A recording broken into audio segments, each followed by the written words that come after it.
Shalom, selamat bertemu kembali pada seri pelajaran penata layanan kita hari ini. Apa kabar saudara-saudara? Kami percaya saudara berada dalam keadaan sehat, berbahagia oleh karena berkat-berkat Tuhan yang sudah dilimpahkan kepada kita. Nah, pada saat ini kita akan pelajari pelajaran yang ke-6 dari seri pelajaran penata layanan yang kita sudah pelajari bersama-sama pada waktu-waktu yang lalu.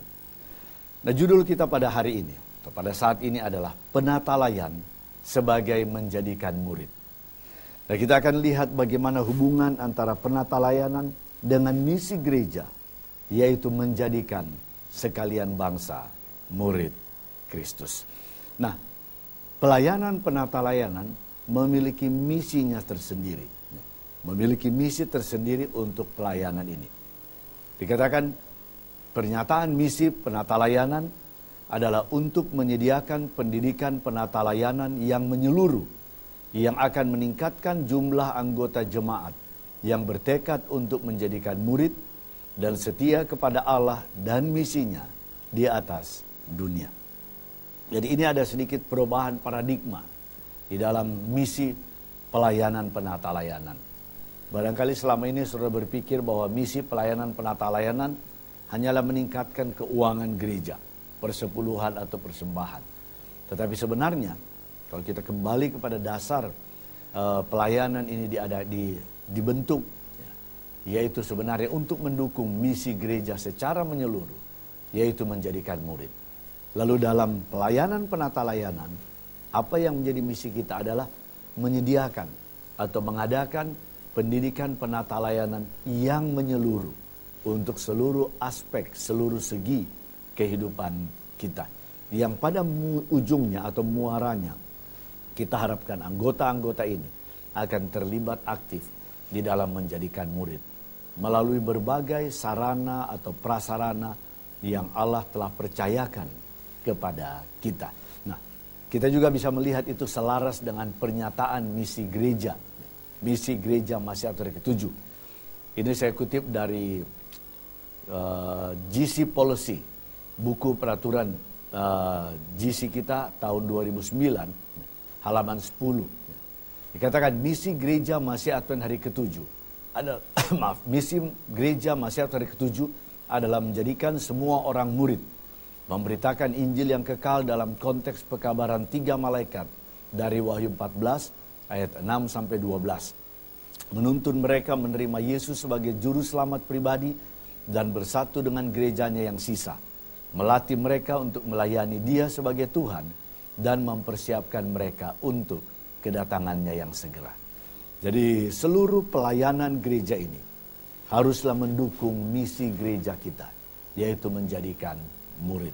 Dan pelayanan penata layanan juga berjalan bersama dengan misi gereja ini untuk mendorong setiap anggota terlibat aktif di dalam menjadikan murid, yaitu misi gereja kita.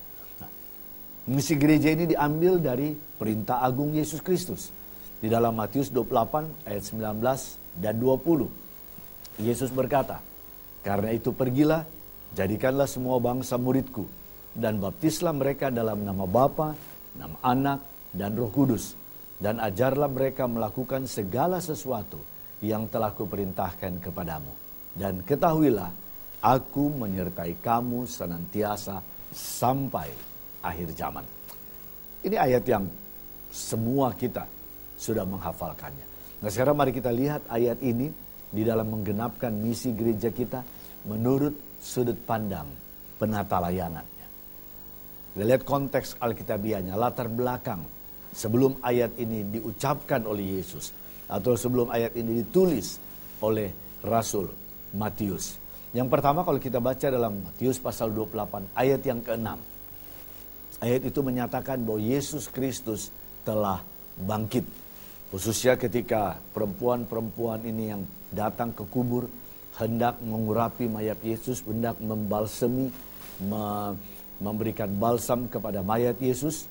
Ketika mereka tiba di kubur itu, malaikat itu berkata, "Yesus yang kamu cari itu sudah tidak ada lagi di tempat ini."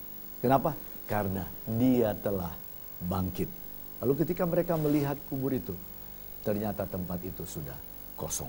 Dan inilah latar belakang sebelum ayat 19 dan 20 diucapkan oleh Yesus.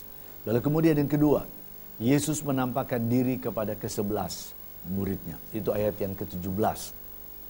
Sesudah murid atau perempuan-perempuan ini mendapati bahwa kubur Yesus sudah kosong. Kemudian malaikat itu berkata, pulanglah, beritahukan kepada sahabat atau kepada murid-murid yang lain untuk pergi ke Galilea, karena Yesus akan menjumpai mereka di Galilea atau di sana. Lalu pada saat mereka berjalan pulang meninggalkan kubur itu, meninggalkan taman itu, kemudian mereka bertemu dengan Yesus. Dan sekali lagi, Yesus menyatakan kepada perempuan-perempuan ini, beritahukan kepada sahabat-sahabatku bahwa mereka harus pergi ke Galilea seperti yang pernah kukatakan. Karena di sanalah aku akan menemui mereka. Atau mereka akan menemui aku. Dan benar, sesudah perempuan-perempuan ini memberitahukan kepada murid-murid itu bahwa Yesus akan menjumpai mereka di Galilea. Lalu kemudian mereka pergi ke sana. Dalam ayat yang ke-15, ayat yang ke-16, saudara boleh baca. Murid-murid ini pergi ke Galilea. Dan di sanalah mereka bertemu dengan Yesus. Atau Yesus menampakkan diri kepada mereka. Kita tahu hanya tinggal 11 murid yang ada. Mengapa? Oleh karena Yudas sudah menghukum dirinya sendiri. Yudas sudah hilang dan mati pada peristiwa itu. Lalu kemudian ayat yang ke-17 juga. Ketika Yesus bertemu dengan murid-muridnya. Beberapa di antara mereka menyembah Yesus. Atau semua mereka menyembah Yesus. Tetapi ada di antara murid itu yang meragukan dia. Apa benar-benar ini adalah Yesus ya. Lalu kemudian sesudah itu kalau kita baca dalam ayat yang ke-18. Yesus menetapkan kuasanya. Karena sesudah mereka bertemu. Yesus berkata, segala kuasa yang di surga dan di bumi telah dipercayakan kepadaku. Atau telah diserahkan kepadaku. Sehingga sekarang dialah penguasa surga dan penguasa bumi ini. Kita tahu sebelum itu Yesus yang mengklaim, yang menuntut bahwa iblis yang menuntut atau mengklaim bahwa dialah pemilik bumi ini. Tetapi sejak kebangkitannya, Yesus sudah menyatakan bahwa dialah yang menjadi penguasa, baik di surga maupun di bumi ini.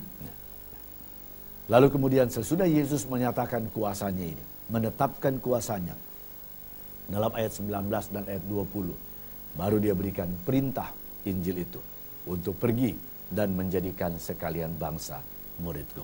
Inilah latar belakang dari ayat itu sebelum perintah agung itu diberikan. Baik, mari kita lihat apa dasar misi yang Yesus berikan kepada kita, yang juga disandang atau disokong oleh pelayanan penata layanan ini. Yang pertama, kabar baik tentang Kristus yang sudah bangkit. Jadi dasar dari misi kita, dasar dari pekabaran kita adalah Kristus yang disalibkan sudah bangkit. Yang disalibkan mati itu sudah bangkit. Saudara ingat inilah khotbah Petrus di hari Pentakosta. Inti khotbah Petrus kepada orang-orang Yahudi pada waktu itu bahwa Yesus Kristus yang kamu salibkan itu dan mati serta dikuburkan sudah bangkit. Dan kita tahu hasil dari khotbah tentang Yesus yang sudah bangkit itu. 3.000 orang dibaptiskan pada hari Pentakosta. Lalu yang kedua, dasar dari misi kita, yaitu wewenang dari Allah yang Maha Kuasa. Apa yang Yesus katakan dalam Matius 28 ayat 18, segala kuasa di surga dan di bumi telah diserahkan kepadaku. Karena itu ketika kita menjalankan misi ini, kita punya wewenang, kita punya otoritas yang diberikan langsung oleh si pemilik kuasa di surga dan di bumi ini, yaitu Yesus Kristus sendiri. Jadi kita datang dengan kuasa yang besar di dalam menjalankan misi ini, yaitu menjadikan murid. Lalu yang ketiga, dasar misi kita ada kehadiran Roh Kudus. Bahwa Roh Kudus akan menyertai kita dengan kuasa yang tidak terbatas, akan menyertai kita sampai pada akhir zaman. Nah, 3 hal ini yang menjadi dasar dari misi gereja kita. Sehingga kalau kita mau lihat secara sederhana saja, kita tidak bisa lari dari misi ini. Karena siapapun kita, apapun kita tidak dapat lari dari misi ini. Selama kita menjadi murid Kristus, selama kita menjadi penatalayan, maka misi ini harus terus berjalan bersama dengan kita. Atau kita harus terus mengikuti dan melaksanakan misi ini, yaitu menjadikan murid. Oleh karena ketiga hal tersebut. Baik, kita lihat sekarang pada jangkauan misi kita. Seberapa luaskah misi yang harus kita lakukan ini? Yang pertama dikatakan semua wilayah geografi dunia, termasuk daerah yang belum dimasuki. Nah, geografi dunia. Yang pertama, wilayah geografi yang kita harus miliki adalah negara. Sekarang sudah lebih dari 200 negara, mungkin 206 negara. 206 negara yang sudah dimasuki oleh pekabaran Gereja Masihat Katolik 7. Jadi negara pertama.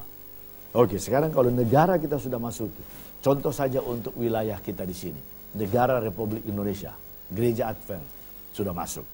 Lalu kalau sudah negara, lalu kemudian yang kedua, geografi yang kedua, yaitu tingkatan yang rendah atau wilayah yang lebih rendah, yaitu provinsi. Seperti negara kita dibagi kepada provinsi, 33 provinsi. Pertanyaan sekarang, apakah ke-33 provinsi ini kita sudah masuki? Artinya di dalam memasuki, kita sudah memiliki kebaktian ibadah di sana. Kita memiliki satu kumpulan orang percaya yang beribadah secara rutin setiap Sabat. Walaupun masih dalam bentuk sekolah Sabat cabang, dalam bentuk perkumpulan orang percaya, belum menjadi jemaat yang sudah diorganisasikan, tetapi selama sudah ada satu kumpulan orang-orang percaya yang bertemu, berbakti, setiap Sabat secara regular atau rutin, itu dianggap bahwa wilayah itu sudah dimasuki. Pertanyaannya sekarang, apakah setiap provinsi sudah ada perkumpulan orang percaya yang beribadah secara rutin setiap Sabat? Kalau saudara katakan, oh sudah pendeta, semua provinsi sudah ada. Oke, sekarang kemudian kita masuk lagi kepada geografi, wilayah geografi yang lebih kecil lagi. Provinsi, kemudian kabupaten, kota. Nah, ini yang menjadi pertanyaan kita. Kabupaten kota, yang mana yang kita belum masuki? Masih adakah kabupaten kota yang belum dimasuki? Kalau kita sekarang berada di Jakarta, kita bicarakan saja mungkin dalam konteks Jakarta. Wilayah pelayanan Jakarta, Provinsi DKI Jakarta, Daerah Istimewa Khusus Ibu Kota Jakarta, Provinsi Jawa Barat, menjadi wilayah bagian pelayanan kita. Lalu kemudian Provinsi Banten, yang menjadi bagian wilayah pelayanan untuk Jakarta, Conference Jakarta dan sekitarnya. 3 provinsi ini sudah, oke sudah. Ya. Lalu kemudian provinsinya sudah, sekarang kabupatennya. Nah, bagaimana dengan kabupaten yang ada di kabupaten atau kota madya? Kalau Jakarta, saya pikir semua 5 kota madya ini sudah ada, kecuali Kabupaten Kepulauan Seribu. Apakah sudah ada sekarang? Kalau belum, berarti itu pun harus menjadi target misi kita. Kemudian Provinsi Jawa Barat, Kabupaten Bekasi, Kota Madya Bekasi, dan ada beberapa lagi yang lain. Nah, inilah menjadi tugas kita dimanapun saudara berada. Jika saudara mendengarkan berita ini, kabaran ini, melalui apa saja, mungkin melalui YouTube. Kalau saudara menjadi bagian penduduk dari kabupaten-kabupaten yang ada di wilayah ini, nah apakah wilayah saudara, kabupaten saudara itu sudah dimasuki? Kalau kita anggap semua kabupaten kita sudah memiliki perkumpulan di sana, sekarang kita turun lagi kepada wilayah geografi yang lebih kecil lagi, kecamatan. Apakah semua kecamatan kita sudah masuki? Sudahkah ada gereja kita di sana atau kumpulan-kumpulan beribadah di sana? Dan kalau sudah sampai kepada kecamatan, mungkin yang lebih kecil lagi kita turun lagi kepada kelurahan. Karena itu wilayah geografi yang tetap kita harus masuki. Dan mungkin kelurahan barangkali tingkat yang terkecil dari yang dapat kita jangkau. Kita anggap sebagai wilayah geografi dunia yang harus dimasuki. Nah, inilah yang menjadi jangkauan dari pertama secara geografi. Lalu yang kedua, semua kelompok umat manusia, sosial, budaya, profesi, dan generasi, termasuk kelompok masyarakat yang belum terjangkau. Oke, jadi bukan hanya wilayah geografi, tetapi kelompok umat manusia. Dari segi sosial, budaya, profesi, dan generasinya. Sudahkah kita masukkan seluruh kelompok sosial yang ada di wilayah kita? Mungkin di dalam wilayah geografi kita sudah masuki, tetapi masih ada kelompok-kelompok komunitas yang belum kita dapat masuki. Secara sosial, kelompok sosial, budaya, kemudian profesi, dan generasi. Inilah yang menjadi tantangan kita di dalam menjalankan misi kita. Jangkauan misinya itu ada dua, geografi dan juga kelompok masyarakat, kelompok manusia. Kelompok masyarakat lah mungkin kita katakan. Kelompok masyarakat dari golongan-golongan atau kelompok-kelompok sosial, kelompok budaya, kelompok profesi, dan kelompok generasi. Inilah yang menjadi jangkauan dari misi yang kita perlu lakukan. Dan penata layanan memotivasi kita untuk juga memikirkan hal ini, merencanakan hal ini, bahkan melakukan sesuatu agar jangkauan misi ini kita dapat jalankan terus.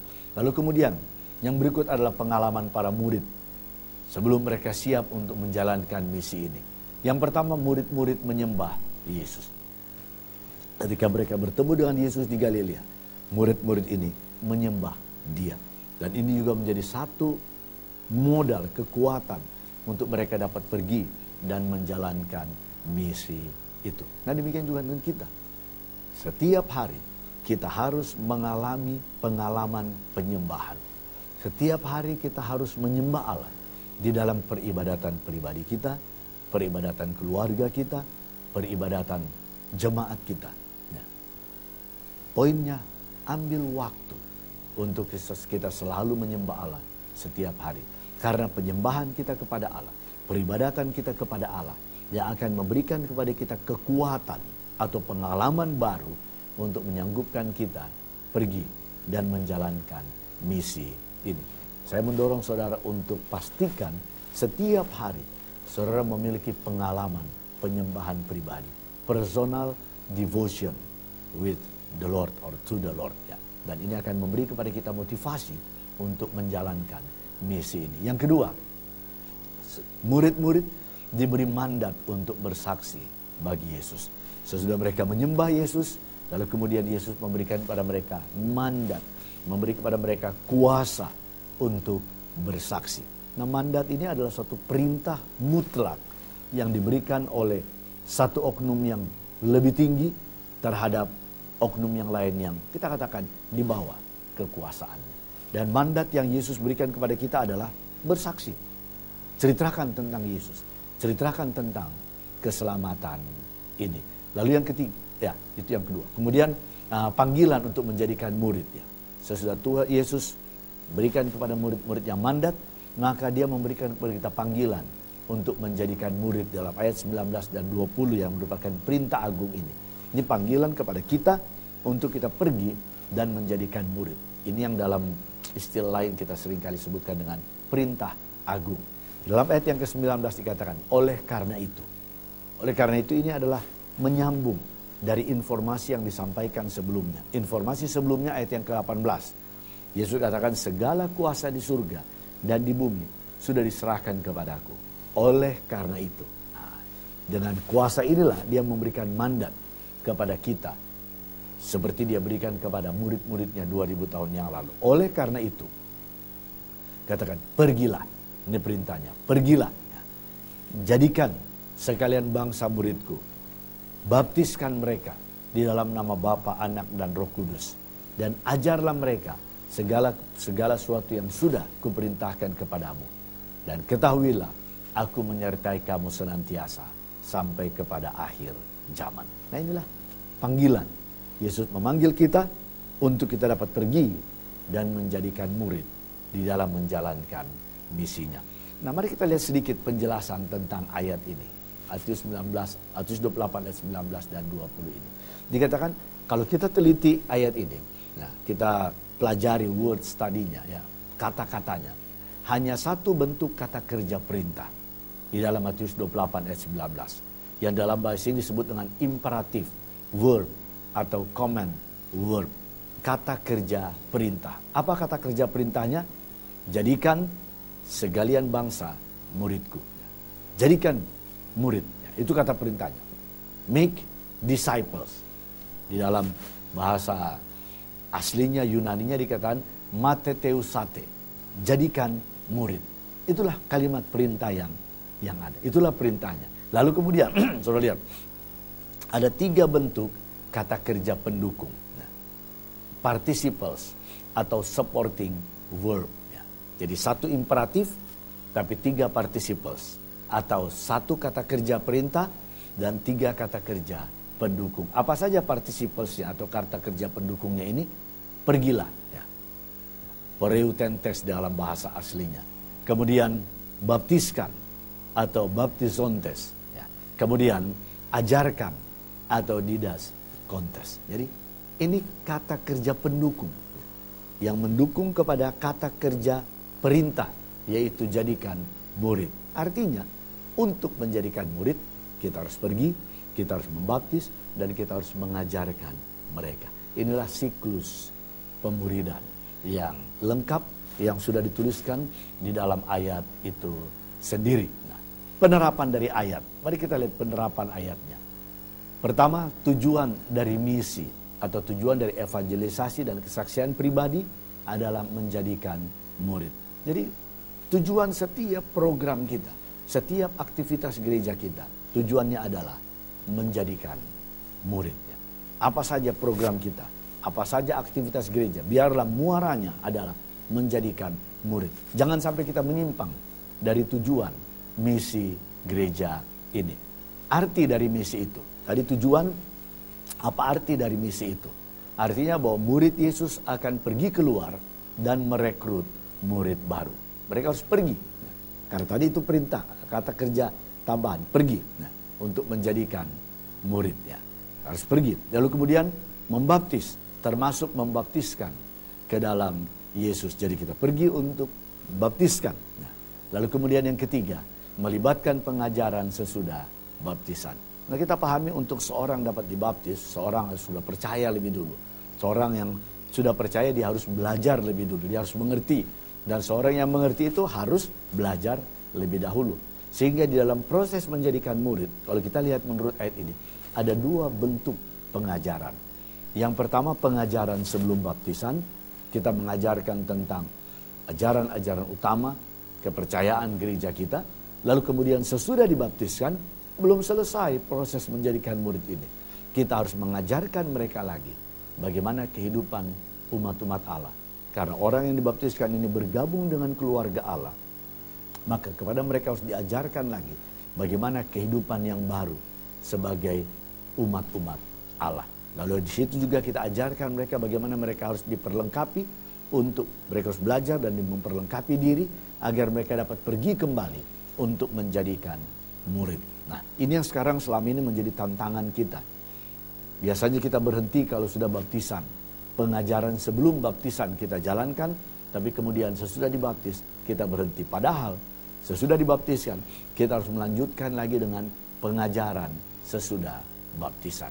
Yang seringkali orang sebutkan dengan post baptism teaching.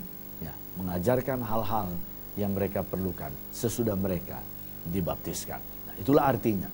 Dan dengan demikian kalau kita lihat pemuridan sebagai sebuah proses. Pemuridan adalah proses. Tidak dapat terjadi hanya dalam satu malam. Atau seperti kita membalikan tangan. Tidak. Itu adalah sebuah proses. Yang pertama kita harus pergi untuk menjadikan murid. Yang kemudian kita harus baptis mereka. Yang tentunya sebelum dibaptis kita harus ajar lebih dulu ya. Pre-baptism teaching. Lalu kemudian kita ajar mereka lagi. Sesudah mereka dibaptiskan. Kita ajar lagi mereka tentang kehidupan yang baru sebagai umat-umat Allah. Dan mengajarkan mereka bahwa sebagai murid, sebagai seorang yang sudah menjadi murid Kristus, mereka harus pergi untuk menjadikan murid lain, murid lagi. Dan itulah yang disebut dengan post-baptism teaching. Nah, proses inilah yang disebut dengan menjadikan murid atau jadikan murid. Dan inilah siklus yang lengkap. Inilah siklus yang lengkap di dalam pemuridan yang Yesus harapkan kita bisa terapkan atau kita implementasikan atau kita praktekkan setiap hari di dalam kehidupan kita berjemaat. Kalau kita buat buah pikiran tadi sebagai satu formula atau sebagai satu rumus untuk menjadikan murid, kita bisa buat seperti begini. P sebagai pergi, mewakili pergi. Nah, ditambah dengan B, baptis. Ya. sesudah kita ajarkan pre-baptism teaching, lalu kemudian ditambah dengan ajarkan ajaran-ajaran sesudah baptisan, sama dengan JM, jadikan murid. Jadi pergi, tambah baptis, tambah ajar, sama dengan menjadikan murid. Nah, inilah tahapan yang harusnya kita jalankan, yang lengkap, siklus yang lengkap di dalam menjadikan murid. Harus ada ketiga unsur ini. Seringkali selama ini kita hanya selesai 2 langkah saja. Pergi, kemudian ajar untuk baptis, sesudah itu kita tinggalkan. Kita tidak ajar mereka lagi bagaimana kehidupan yang baru, bagaimana caranya mereka harus memelihara sabat, kapan sabat itu dimulai, kapan sabat itu berakhir, apa saja yang boleh dilakukan pada hari sabat. Kita tidak ajar mereka juga tentang hal-hal kehidupan yang biasa kita lakukan sebagai umat-umat Allah atau umat anggota gereja Allah ini. Sebabnya ini diingatkan kembali bahwa ajaran sesudah baptisan itu perlu melalui kelompok-kelompok kerja, kelas-kelas sabat atau KPA kita. Dan ini sangat-sangat diperlukan untuk membuat siklus menjadikan murid ini lengkap. Sehingga seorang yang dibaptiskan, dia akan bertumbuh, kemudian siap untuk pergi dan menjadikan orang lain murid Kristus. Nah, baptisan dan pemuridan kita lihat. Baptisan adalah penobatan hidup baru para murid dalam Yesus. Karena baptisan, hidup yang lama kita tinggalkan, kita kuburkan di dalam air baptisan, hidup yang lama kita sudah dibaharui, lalu kemudian kita lahir kembali, kita keluar dari air baptisan dalam satu kehidupan yang baru. Yang lama sudah berlalu dan yang baru sudah datang.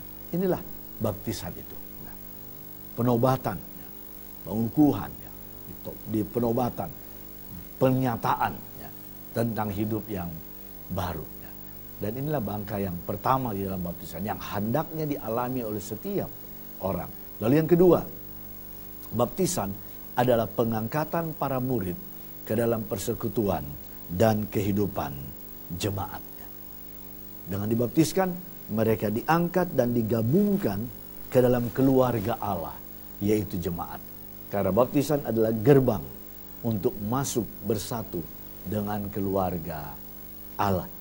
Tanpa baptisan seorang tidak akan dapat dipersatukan ke dalam persekutuan jemaat. Dan inilah fungsinya baptisan di dalam pemuridan. Lalu yang ketiga, baptisan adalah penugasan para murid kepada pelayanan Kristen. Murid-murid itu ditugaskan untuk melakukan pelayanan Kristen. Mau atau tidak mau, ketika kita dibaptiskan, itulah menjadi penugasan. Karena setiap orang yang dibaptiskan ke dalam Kristus, mereka dibaptiskan untuk menjadi murid baru. Mereka dilahirkan untuk menjadi penginjil yang akan pergi untuk menjadikan orang lain murid Kristus. Nah, kita lihat kesimpulannya. Ada 5 kata semua dari Matius pasal 28-nya. 5 all from Matthew 28-nya. Saudara lihat yang pertama. Semua kuasa di sorga dan di bumi. Semua kuasa di sorga dan di bumi. Itu ayat yang ke-18. Lalu kemudian yang berikut. Semua kuasa. Seperti yang saya katakan. Kepadaku telah diberikan kuasa baik di surga dan di bumi. Yang kedua, semua bangsa. Semua bangsa. Pergilah kamu, jadikanlah semua bangsa atau sekalian bangsa. Semua bangsa, kelompok masyarakat atau kelompok orang. Ayat yang ke-19. Lalu yang ketiga, semua oknum kealahan. Baptislah mereka di dalam nama Bapa dan Anak dan Roh Kudus. Ayat yang ke-19. Lalu yang keempat, semua perkara untuk pergi dan menjadikan orang lain murid Kristus. 5 kali ungkapan kata semua ini dalam berbagai bentuk muncul dalam 3 ayat ini. Menunjukkan memang bahwa ayat ini atau perintah ini adalah suatu hal yang sangat-sangat istimewa. Mandat yang besar, sebuah perintah agung. Kesimpulannya atau janji yang menyertainya. Ayat 20, Matius 28 ayat 20. Dan ketahuilah, aku menyertai kamu senantiasa sampai kepada akhir zaman. Kalau kita terlibat di dalam menjadikan murid, menurut pandangan penata layanan. Kita tidak perlu khawatir karena Allah akan menyertai kita sampai kepada akhir zaman. Kalau Tuhan menyertai kita atau kalau Tuhan berjalan di sisi kita, siapa yang kita takuti? Kalau Tuhan ada menyertai kita, siapa yang sanggup melawan kita? Kalau Tuhan menyertai kita, apakah kita perlu lagi sesuatu? Tidak perlu. Kita tidak perlu khawatir karena Tuhan akan menyediakan. Kiranya Tuhan menolong dan memberkati kita untuk sedikit mengubah paradigma kita tentang penata layanan. Bahwa penata layanan itu bukan hanya masalah memberi, bukan hanya masalah uang, bukan hanya masalah persepuluhan, bukan hanya masalah persembahan. Tapi penata layanan adalah bagian dari misi gereja ini, yaitu untuk pergi dan menjadikan orang lain murid Kristus sesuai dengan karunia, sesuai dengan talenta, sesuai dengan hal-hal yang Allah percayakan bagi masing-masing kita. Terima kasih banyak atas perhatian saudara. Kiranya Tuhan memberkati saudara di dalam kehidupan ini untuk menjadi penata layan yang setia di dalam semua aspek kehidupan kita, khususnya siap untuk pergi dan menjadikan orang lain murid Kristus sesuai dengan karunia yang Tuhan percayakan bagi kita. Tuhan memberkati saudara-saudara adalah doa dan harapan saya. Amin.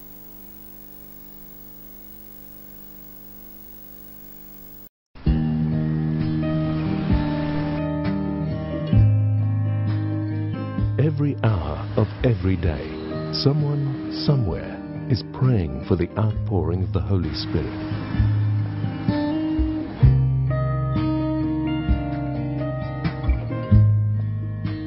"777", praying at 7 a.m. and 7 p.m., 7 days a week.